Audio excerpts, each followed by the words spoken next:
friends, today I'm gonna do my November wrap-up. So I'm so happy to film this wrap-up today because I've had an amazing reading month. I finished 13 things and I'm probably gonna finish another one tonight because I'm filming this on the 30th.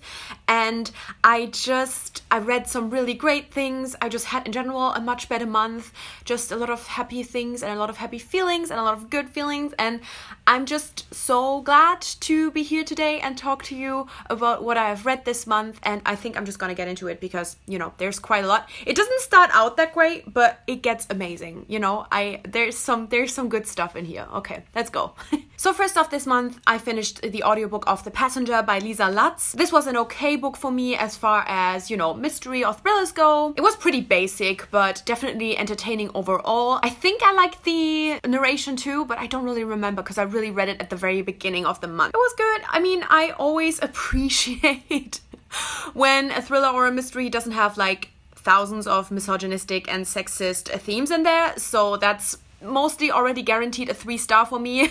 But as I said, it was pretty basic but entertaining, and that is for the most part all I need when I'm listening to thrillers, and I gave it 3 out of 5 stars. Then I finished the audiobook of An Unwanted Guest by Shari LaPena. I don't want to give anything away, but this just followed a theme that this author really seems to like, and I'm just not a big fan of that theme, and I'm probably not going to read anything else by Shari LaPena because I just do not seem to enjoy their books. I thought that this was just really kind of boring and honestly a snooze fest, and yeah, honestly, like, it wasn't entertaining, it wasn't thrilling, it wasn't like I was shocked by any of the twists. I just kind of sat there listening to it, and it really was just like someone talking while I was doing other things, and I was like not engaged in it at all. And yeah, and then I started reading the short stories in the Ghosts of the Shadow Market collection by Cassandra Clare and a bunch of other authors. I'm gonna go chronologically because I've read other things in between, but I'm gonna try and, like, you know, put them together as much as I can. So I read the first and the second story. The first one was Son of Dawn, and I gave that 4 out of 5 stars. And the second one was Cast Long Shadows, which I gave probably 2.5 out of 5 stars. Cast Long Shadows, I've read all of the 8 that are currently released this month, and I have to say Cast Long Shadows is probably my least favorite so far. It wasn't like bad, I just didn't really like it all that much. I wasn't really feeling it. I do think that Son of Dawn was a really, really good start into this anthology, and I was just really happy to read about my baby Jace. And then I decided to reread Lady Midnight by Cassandra Clare. Now, okay, you're gonna hear quite a lot about Melanie from Mel to the Annie in this video because we read quite a lot of things together, and me rereading this was actually inspired by her reading this series and all of the Shadowhunter books. She has been feeding me with updates of reading all of the Shadowhunter books in the last couple of weeks, and it's been such a fun journey for me to like follow her, to see her fall in love with some of my favorite books as well. And when she sending me updates for Lady Midnight, I was like, I need to reread this because first of all, just hearing her talk about it, I was like, I don't understand why I didn't love Lady Midnight. Like, it has everything that I normally love. And second of all, I was also like, sometimes she would talk about things and I would be like, I don't even remember that. So I was like, I should probably reread Lady Midnight and Lord of Shadows before Queen of Air and Darkness, because like Queen of Air and Darkness is the end of a trilogy and a lot of huge things will happen. So I really need to be ready, like extra ready, not just recap reading ready, but like rereading ready. And so yeah, I reread this, and when I originally read this when it first came out, I gave it 3 out of 5 stars. I wasn't really a big fan. I didn't really like the characters. I thought it was very boring. And this reread was amazing. This was one of the best rereads I have ever done in my life. This literally went from a 3-star read to a 5-star read. And I think a lot of it comes down to me enjoying Lord of Shadows more when I read these books the first time. And in Lord of Shadows, I started being invested in the characters. I started being invested in the main relationship in this book. So I had all of that in mind going into this reread. And I think that completely changed the situation for me. But even just looking at like my review on Goodreads, the things I said, I was like, I disagree. Like, I was like, oh, it's boring and nothing happened. Like, it should have been shorter. And now I'm just like, no, this was so action-packed and full of things and so many amazing things. And I didn't want to stop reading at any point. So this was the most mind-blowing rereading situation I've ever had. I've never changed my rating that much. Like, not, you know, in a lower range or a higher range. Like, this is the most intense thing that has ever happened. And this is also honestly the reason why the rest of the month was such a good reading month for me. I really just fell in love with, like, for the past 2 months, and I think it's kind of been, like, even if I read some, I think it's been kind of obvious that I wasn't really feeling it, you know, what I was reading. I wasn't really having a lot of fun, and this was kind of the book that just really truly made me fall in love with reading again, and also really put me into the fantasy mood that I really want to be in around this time of the year. So everything about this was just perfect. It was the exact book that I needed at this exact time. And I'm just so happy. And I'm so thankful for Melanie. And just, yeah, this was just really, really great. And I don't know. I'm having a lot of feels, okay? Then I continued with the Ghost of the Shadow Market stories. And I stopped reading them. Like, I was reading them kind of while I was reading Lady Midnight, but then I stopped reading them because I knew Melanie would finish Lord of Shadows and then she would read these as well. And so we ended up reading the rest of the stories together. See, I told you I'm going to mention her quite a lot throughout this wrap-up. I read the third one, the fourth one, and the fifth one. Yeah. So the third one, Every Exquisite Thing, I gave that 5 out of 5 stars. I absolutely loved it. Like, this is one of my favorite stories of all of the Shadowhunter stories, like, you know, Bane Chronicles and Shadowhunter Academy combined. I had a lot of feelings about this story. I related to a lot of things that were in there, and it just made me happy. Just the way this was written.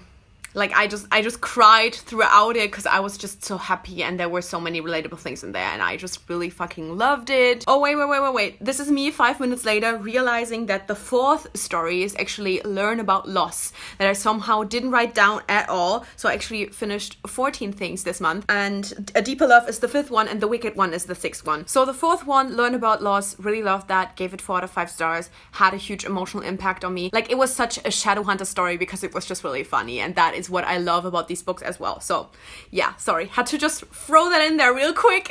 Then the fourth story, A Deeper Love, I gave 3 out of 5 stars. This one was okay. I just really wanted a bigger emotional impact from this one. Like, I read this one being like, oh, this is where I should cry. This is where I should cry. This is where I should cry. And it didn't really happen for me. I just felt a little bit disappointed because I was like, this should have had like a huge impact on me, and it just didn't. And then the fifth one, The Wicked Ones, I also gave 3 out of 5 stars. This one had a lot of things in it that I really appreciated. There were just some things going on in there with the characters that I really liked. I also really liked the way it was connecting to other stories. Like, there was just a lot of good stuff in there connecting to the world and everything. I just was a little bit bored while reading it. So that's why ultimately I couldn't really give it more than 3 stars, because I was just reading it and was just kind of like, okay, when am I done? You know? So yeah. Then I reread Lord of Shadows by Cassandra Clare. Now, this was interesting because the first time I read it, as I said, it made me fall in love with like the characters. I got invested in the main relationship, and I really started to be excited about this series, and I gave it 4 out of 5 stars.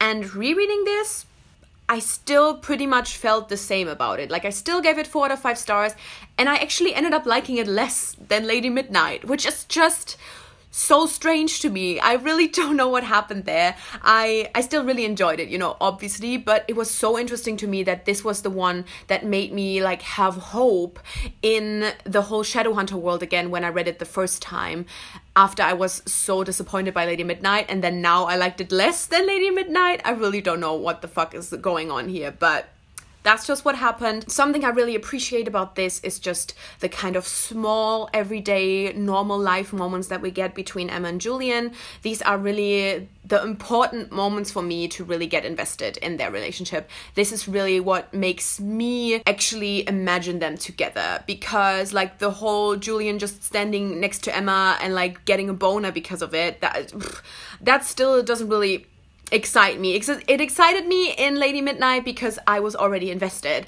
but I definitely still understand why I didn't like Lady Midnight the first time, because these things, if you are not invested in the relationship, it is really exhausting to read. So I still really appreciated seeing that and them just kind of, you know, like having fun together, just being cute together and everything. Like I just really appreciate that. And then another thing that I absolutely appreciate that is just a really small part, but that I definitely want to mention, because I know it stood out to me the first time, but it stood out to me even more during these rereads of both Lady Midnight and Lord of Shadows, and that is Drew. And the way I'm not gonna get emotional. How dare you? The way Drew is described, physically, how she looks, but also the things that she kind of deals with, the things that other people tell her, I deeply relate to that. Like the fact that she doesn't fit into the Shadowhunter gear that is like kind of for girls her age. And, you know, she is strong and capable just as everybody else, but there's just a little bit more like round bits to her, and I fucking relate to that. And especially like the part with the Shadowhunter gear just reminded me of me not fitting into like, you know, dance clothes that I was supposed to fit into at certain ages. And just there were so many things about her that just made me cry. And just when she's talking about the fact that, you know, other people would like judge how much she was eating. Oh my god. It just really, like, I never related to a character's like physical description and the way she feels about it and the way other people feel about it as much as I relate to Drew. The art that is going to be inside of the dust jacket of Queen of Air and Darkness got released, and seeing Drew in that art, the way her body looks, what she's wearing, I was like, okay, that is like teenage me. And that's just so amazing to me. Like, I really wish I could like give this to teenage me and be like, you're okay, everything is fine, you know, you're just great the way you are. So I really appreciate that, and I really try to advocate for having body diversity in YA, especially in general. And I don't just mean thin and fat. Yeah, oh my god, absolutely do we need more fat representation, but I want everything in between as well. I want strong girls, I want curvy girls, I want girls that are a little bit bulky, I just want girls who like are like kind of thin and have like a lot of edges to them. There's so many different body types, and I just want all of that represented in YA specifically, because it's so important. Like, me reading this girl that is 13, relating to it and being so happy about it as a 25-year-old, seeing myself represented like that for the first time as a 25-year-old, yeah. I mean, I do think we really need to work on that. And obviously, you know, I don't have like the struggles that a lot of fat people have to deal with. And, you know, I get that that's like so very important. But I just want more, and I just want everybody to see themselves represented like this and to feel about a character the way I feel about Drew and how she thinks and everything. Like, even the way that like she talks about that she kind of hit puberty really early, and that just everything, you know, just kind of was there all of a sudden, and men keep staring at her and think that she's much older than she actually is just because of the way she looks. Yeah.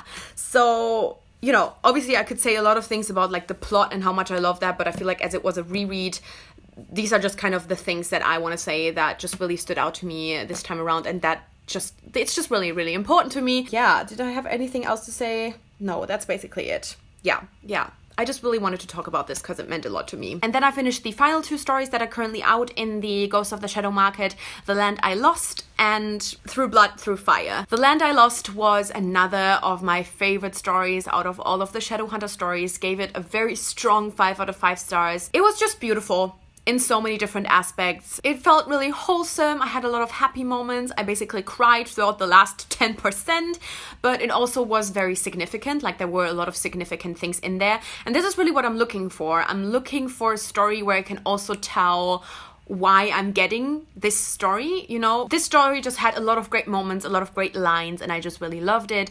And the 8th story, Through Blood, Through Fire, I gave that one 4 out of 5 stars. This one was like just a very solid 3 stars while I was reading it. And then the ending, yeah, that was really fucking amazing.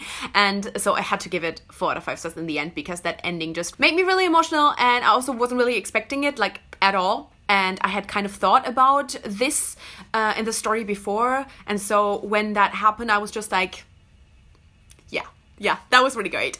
Then I listened to the audiobook of Muse of Nightmares by Laini Taylor. Finally. There was like an Audible thing kind of going on where I could have the first 3 months for like only €3. And I was just like, the first thing that I'm buying is Muse of Nightmares, because I've been wanting to read this so bad. And I was really scared of like getting spoiled for it. I also knew that I wanted to listen to the audiobook though, because I also listened to the audiobook for Strange the Dreamer.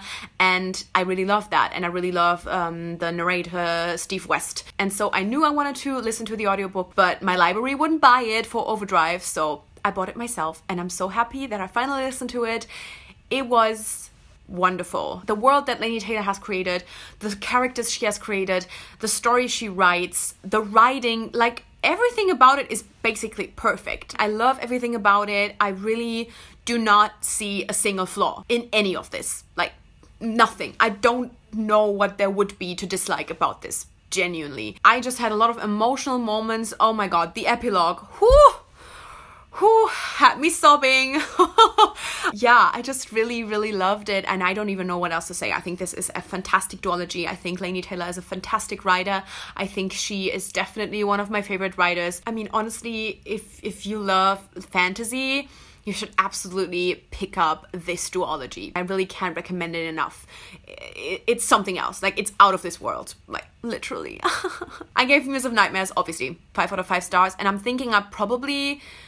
Like, I gave Strange the Dreamer 4 out of 5 stars when I originally read it. But I think it had more to do with that I rarely give fantasy books that I listen to on audio 5 stars, because it's just not quite the same as reading it myself. So I'm kind of thinking that I want to reread the physical book very soon, because I'm pretty sure if I read it physically, I will give that one 5 out of 5 stars too, honestly. And then finally this month, I finished this just last night at like 2:30 a.m. Just had me sobbing again, like twice in a day. I finished Muse of Nightmares yesterday morning, and then at night finished this book, and that was The Queen's Resistance by Rebecca Ross. I was incredibly excited about this. I read The Queen's Rising earlier this year, and getting accepted for this arc, which only comes out in March, was like one of the most exciting things to happen to me like all year. And then Melanie was like, okay, let's buddy read it, because I also got accepted for an arc. So I buddy read this with Melanie. I haven't mentioned her in a couple of minutes, so here you go.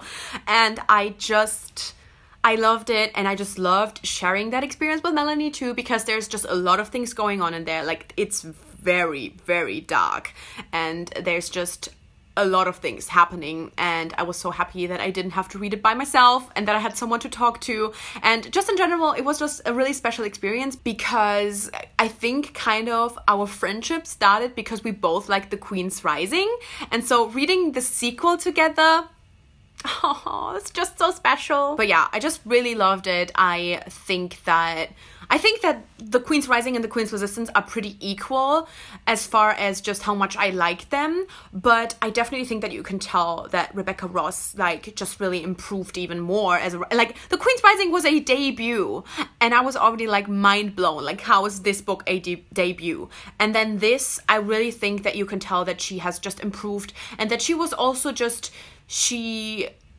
felt like she was a little bit braver, and she just like did more things, and she did them all brilliantly. I love the world, absolutely. I love all of the political intrigue in it. I love the characters. This series has so many amazing characters in there, from the main character to the love interest to all of the side characters to all of the minor characters to the villain.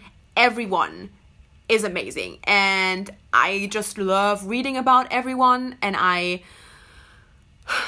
just fucking love this series. Like, it has a piece of my heart, definitely. This is just the kind of fantasy that I absolutely love, and I'm just so glad, because I was just a little bit scared that my expectations for the sequel would be too high after loving The Queen's Rising so much. But yeah, no, it was just as good, as I said, if not better, just in what it did.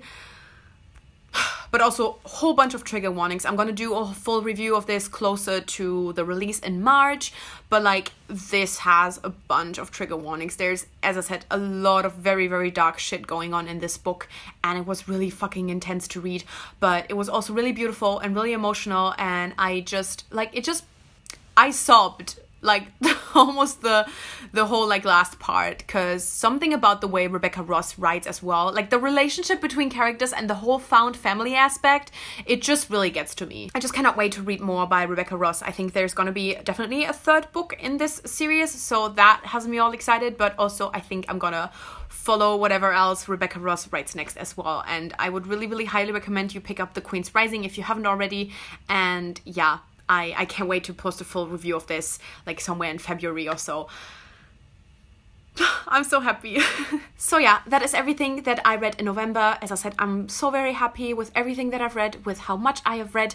Just like, it's just been a great month, and I'm really just back on track and just so happy, and I just want to read all of the things. I don't really think I was in a reading slump. I just think there were too many other things going on, and I just couldn't really find the book that would get me back on track. But thank God for Lady Midnight. Thank God for Melanie. Anyway, I want to know how your reading month went. Are you happy with how much you've read, what you've read, any new favorites?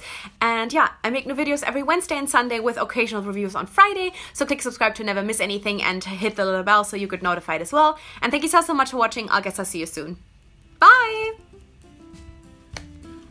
You know what? My wrist, it always makes sounds when I like wave at the end. I'm like, I should get that checked out.